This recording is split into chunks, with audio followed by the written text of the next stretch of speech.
O mundo que você conhecia se foi.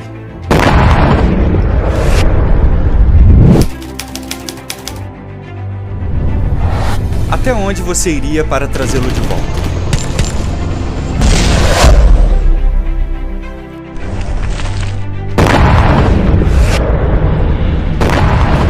Para mudar o curso da história, basta a vontade de um único homem.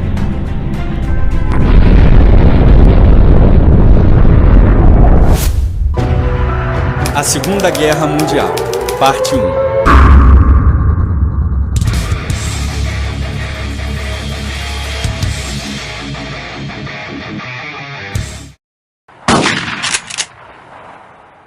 Toda guerra é baseada na decepção. Já dizia o lendário general chinês Sun Tzu. E pensa num país decepcionado e na merda, jovens.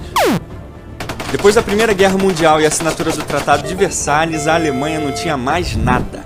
O Império acabou, passou por uma revolução, chegou à beira da falência e isso deixou os alemães bem mal. Enquanto isso, os britânicos e os franceses estavam tirando onda. Eram os reis do mundo. Quer dizer, esse aqui era mais rei. Os gregos chutam os turcos da Grécia, o Império Austro-Húngaro acaba e um monte de país nasce. Até esse país aqui, Rússia, estava feliz. Agora eles eram comunistas, e no comunismo todo mundo é feliz e igual. Não tem mais chefe, ganha o mesmo salário. Desculpa. Mas a Itália estava triste. Os britânicos não dividiram o território direito depois da Primeira Guerra. Então, a partir de 1922, esse cara aqui, Benito Mussolini, ultranacionalista, abraça o fascismo, ultranacionalista e ditador. Esse casal nervoso queria ter um filho, o novo Império Romano, e dominar o mundo. Mas a alegria da galera acabou com a Grande Depressão de 1929. Mas a Alemanha já estava na bad muito antes disso.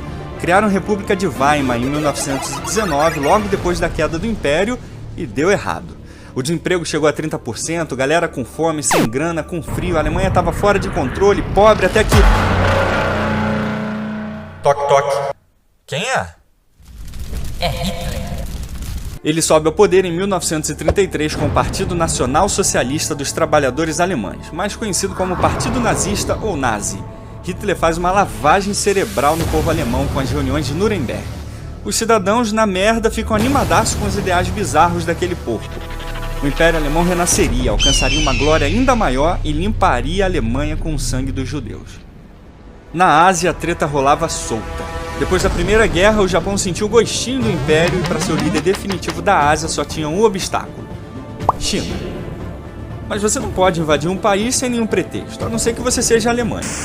Então os japoneses resolvem explodir uma linha de trem japonesa e dizer que foram chineses. Vocês explodiram nossa linha de trem. Vamos invadir vocês, dizem os japoneses. Pronto, agora os japoneses podiam invadir a China, que ficou conhecida como a invasão da Manchúria. A China não gostou disso. O Oeste não gostou disso. Enquanto isso, na Europa... Esses alemães estão querendo alguma coisa, tio Ben? Dizem os franceses aos ingleses. França fica agitada, Rússia fica agitada e o Reino Unido fica agitado vendo os dois agitados. Mas eles podiam ficar tranquilos. Afinal de contas, o Tratado de Versalhes dizia que os alemães não podiam militarizar essa área aqui, Renânia. Aqui? É, aí mesmo. E a partir de 1935 começa a farra das invasões. Itália invade a Etiópia, Japão invade Pequim e Rússia, Alemanha pega a Áustria e Tchecoslováquia, Itália invade a Albânia, mas tudo bem. Só não invadam a Polônia, diz o Reino Unido. Não invadam a Polônia. Droga, acabou o papel, Stag. Eles invadem a Polônia e...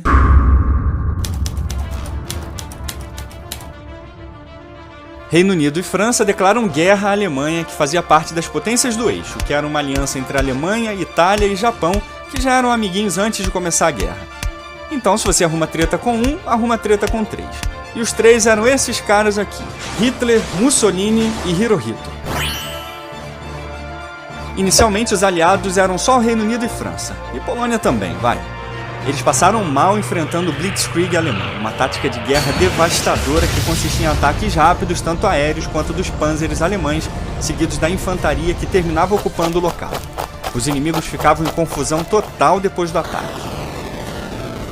E foi com Blitzkrieg que as primeiras vitórias alemãs na frente ocidental vieram. Dinamarca e Noruega caem diante dos nazistas, mesmo com o apoio dos aliados que tinham fechado o Mar do Norte. Os soviéticos ficam em cima do muro, mas aproveitam a zona para pegar Estônia, Letônia e Lituânia, até porque estavam de boa com os alemães depois que assinaram o pacto de não agressão com os nazistas em agosto de 1939. Tudo isso deixou o parlamento britânico nervosaço, que resolveu demitir o primeiro-ministro Chamberlain e colocar no lugar dele, senhoras e senhores, ninguém menos que esse cara aqui, o bulldog britânico Winston Churchill. Mas a locomotiva alemã estava sem freio. Bélgica, Luxemburgo e Países Baixos são atropelados pelos nazistas. E no mesmo ano, os franceses caem na Batalha de França, deixando mais de 360 mil mortos.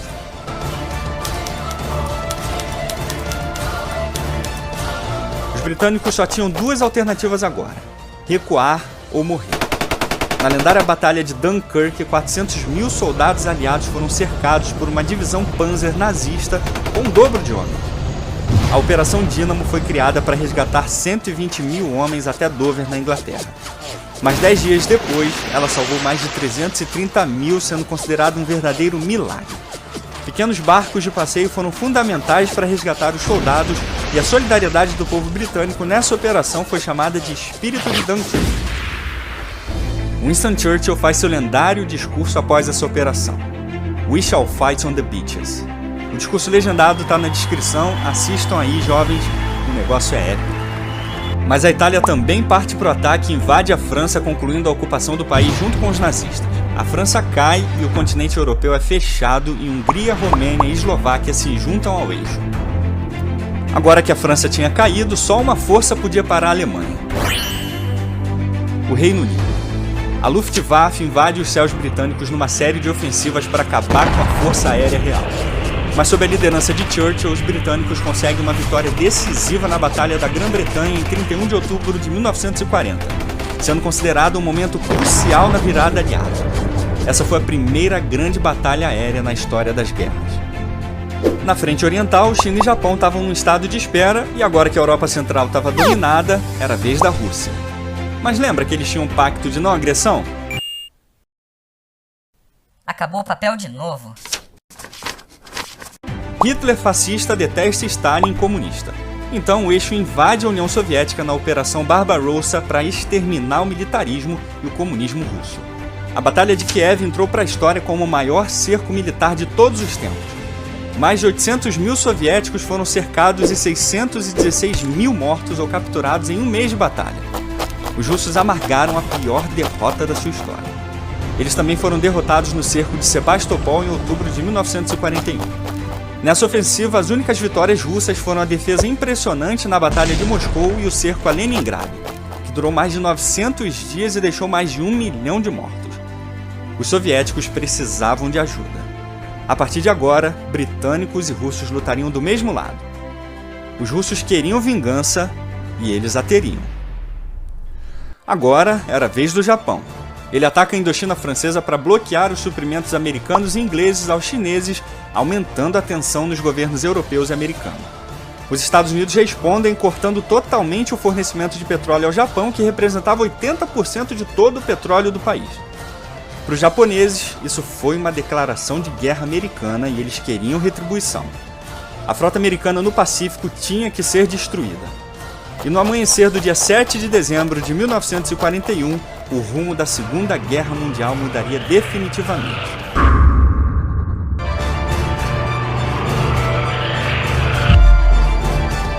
O mundo conheceria a fúria e o terror da maior potência militar da história da humanidade.